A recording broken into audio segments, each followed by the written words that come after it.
Le mémo d'une page envoyée par Washington a confronté l'Iran à la perte que Téhéran redoutait le plus. Remettre l'uranium enrichi, geler l'avancée nucléaire et renoncer à l'atout que le régime utilisait pour menacer le Golfe.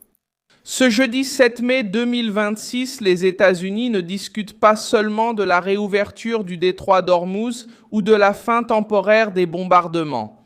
L'exigence touche désormais le cœur du pouvoir iranien.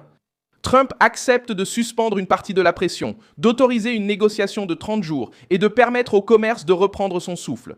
Mais il exige que l'Iran cesse de déplacer du matériel nucléaire, accepte un moratoire sur l'enrichissement et même retire l'uranium enrichi de son propre pays. Pour Téhéran, ce n'est pas un simple détail technique, c'est la destruction de la principale arme politique qui maintenait le régime en place. Je vais tout te raconter dans un instant, mais maintenant tu vas vouloir t'abonner à la chaîne pour rester bien informé. Suis en temps réel, avec la meilleure qualité journalistique jamais vue, avec le niveau de crédibilité de Milson Alves. La suspension du projet Liberté, qui semblait être une victoire momentanée de l'Iran, a fini par révéler un piège encore plus grand. L'Arabie Saoudite a refusé l'utilisation de la base aérienne Prince Sultan et de son espace aérien, bloquant ainsi l'opération américaine qui visait à escorter des navires et à rouvrir le détroit d'Ormuz. Le régime iranien a tenté de présenter cette pause comme un signe de faiblesse de Washington, mais en coulisses, les États-Unis ont changé de cible. Au lieu de dépendre des bases du Golfe, ils ont directement ciblé le programme nucléaire iranien. C'est alors que la crise s'est retournée contre Téhéran. L'Iran voulait discuter de la route maritime, des sanctions et d'un allègement économique. Trump a mis sur la table précisément la seule chose que le régime ne pouvait pas se permettre de perdre. Ne pas perdre sa capacité à utiliser l'uranium enrichi comme assurance vie. Le refus saoudien est venu après que Trump a annoncé le projet Liberté sur les réseaux sociaux. Sans une coordination complète avec les alliés du Golfe, la préoccupation saoudienne était claire. Si les États-Unis utilisaient le territoire saoudien pour rouvrir le détroit d'Ormuz par la force, l'Arabie saoudite pourrait devenir la cible de missiles, de drones et de sabotages iraniens. Téhéran le sait et a toujours exploité cette peur. Le régime n'a pas besoin de vaincre la marine américaine pour exercer une pression. Il suffit de convaincre les gouvernements du Golfe que tout soutien ouvert à Washington peut leur coûter cher. Mais cette pause n'a pas sorti Trump de la crise. Au contraire, elle a poussé la Maison-Blanche sur une voie encore plus dure. Le projet Liberté visait la mer, le mémorandum vise le cœur du régime. L'opération navale pourrait escorter des cargos, protéger des pétroliers et réduire le blocus dans le détroit d'Ormuz. Quant à l'exigence nucléaire, elle peut détruire le chantage que Téhéran a construit pendant des années.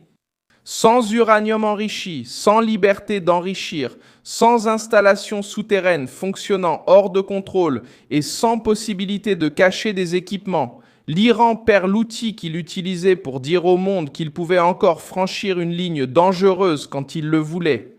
Le Wall Street Journal a présenté la version la plus dure des exigences américaines. Dans cette proposition, l'Iran devrait accepter une interdiction d'enrichissement nucléaire pendant 20 ans et remettre tout l'uranium enrichi. Déclarer publiquement qu'il ne cherche pas à obtenir l'arme nucléaire, démanteler Fordow, Natanz et Ispahan, mettre fin aux travaux nucléaires souterrains, accepter des inspections à la demande et subir des sanctions en cas de violation de l'accord. La version d'Axios est plus courte, mais elle atteint également le même objectif.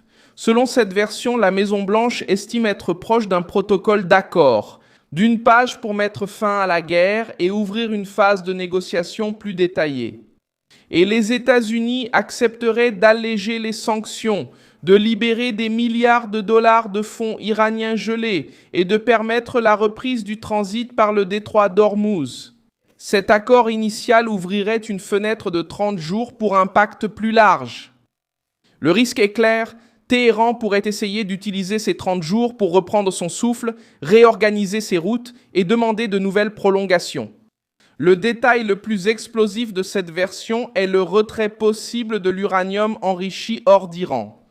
Le régime a déjà affirmé à plusieurs reprises qu'il n'accepterait pas de remettre ce matériau, et c'est précisément pour cette raison que cette exigence pèse autant. L'uranium enrichi n'est pas seulement un élément technique, c'est la preuve physique de la capacité de l'Iran à maintenir le monde en alerte. Le New York Post a apporté un autre signe de confusion dans les discussions. Des médiateurs pakistanais ont déclaré qu'il existe plusieurs versions du document qui circulent. Cela montre que l'accord n'est pas encore mûr. On ne sait pas si les différences viennent des États-Unis, de l'Iran ou des intermédiaires qui essaient de trouver une issue. Le Pakistan sert de pont car les discussions directes restent bloquées. Donald Trump aurait aussi affirmé qu'il est trop tôt pour envoyer des négociateurs à Islamabad pour des réunions en face à face. Steve Witkoff et Jared Kushner continueraient à travailler par téléphone et par des canaux indirects. Cette distance montre une méfiance.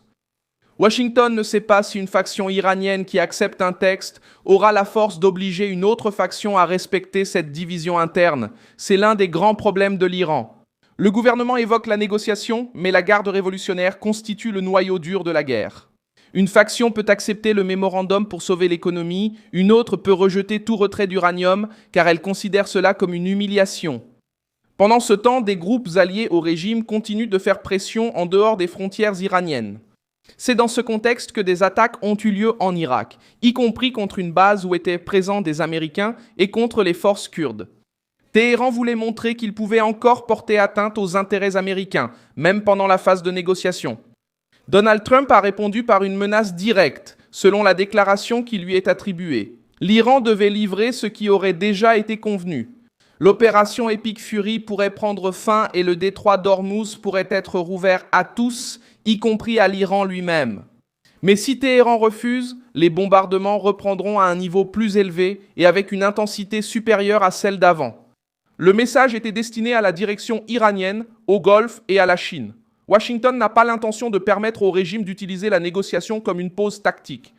Tout en maintenant la même menace nucléaire et régionale, l'Iran tente de résister car il trouve encore des failles dans le blocus.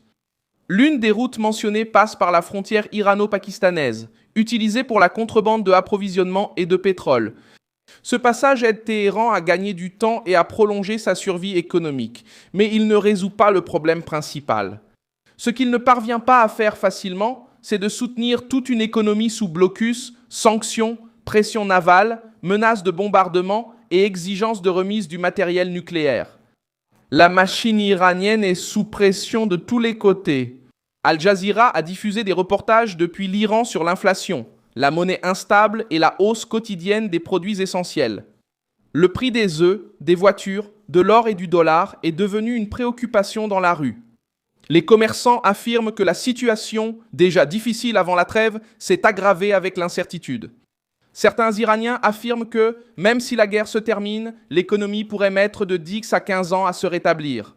Le président iranien lui-même a reconnu la hausse des prix et a exigé des mesures contre la spéculation et le stockage. Un autre point met en évidence la fragilité interne du régime. Des informations qui circulent affirment que l'accès à Internet est bloqué ou sévèrement limité depuis plus de 68 jours. Même ainsi, les autorités iraniennes diffusent des messages sur des réseaux auxquels une grande partie de la population elle-même n'a pas un accès libre. Cela révèle la contradiction du régime. Il s'adresse à l'extérieur comme s'il était solide, mais il contrôle la communication interne parce qu'il craint les protestations. Donald Trump a également commenté que de nombreux Iraniens aimeraient se soulever contre le régime, mais qu'ils sont écrasés par les forces armées internes. La crise économique, ajoutée au blocus et à la peur d'une nouvelle guerre, crée un environnement dangereux pour Téhéran.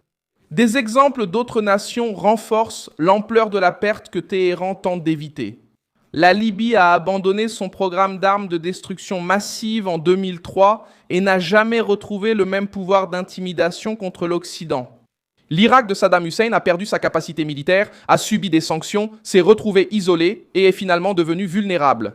Lorsque sa force de dissuasion a cessé de convaincre, la Corée du Nord a suivi le chemin opposé, a préservé son programme nucléaire et utilise cette menace encore aujourd'hui comme bouclier de survie du régime. L'Iran connaît ces exemples. C'est pourquoi il résiste autant à livrer de l'uranium enrichi, à accepter des inspections à la demande et à démanteler des structures souterraines. Si l'Iran persiste à refuser, Trump a déjà la menace en réserve.